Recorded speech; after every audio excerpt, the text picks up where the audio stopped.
When I was in junior high, I was just like most kids, frustrated at situations I had no control over. So I undertook a quest to fix one of them.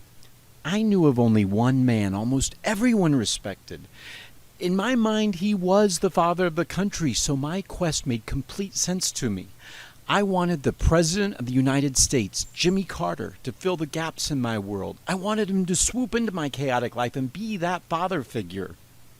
So I called the White House daily for 2 years. Long-distance calls and postage are serious expenses when you're 12 and 13 years old. But fortunately, I was already working a few jobs, Baskin Robbins, printing and throwing newspapers, and babysitting. Like I was one night at my church when a friend answered the office phone and screamed, "Greg, the White House is on the phone for you." But I knew I had never given the White House my church phone number.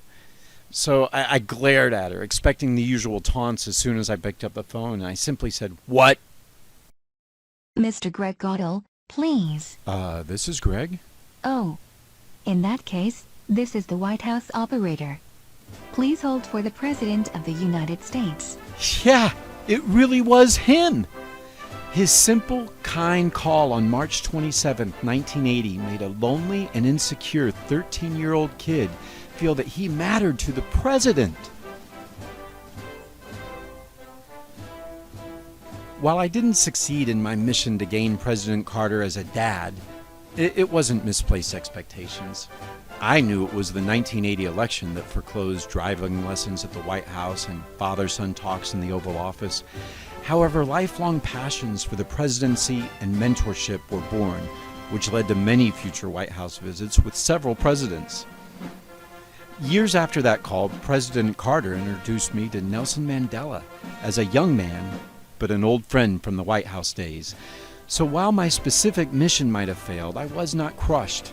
I simply adjusted my sails, and I learned to be open to what an adventure teaches you beyond what you expected to be taught. Don't be afraid to create new opportunities from old failures, because whether you are 12 or 112, you are exactly the right age for an adventure. And if you are brave enough to dream big dreams, you will have big adventures.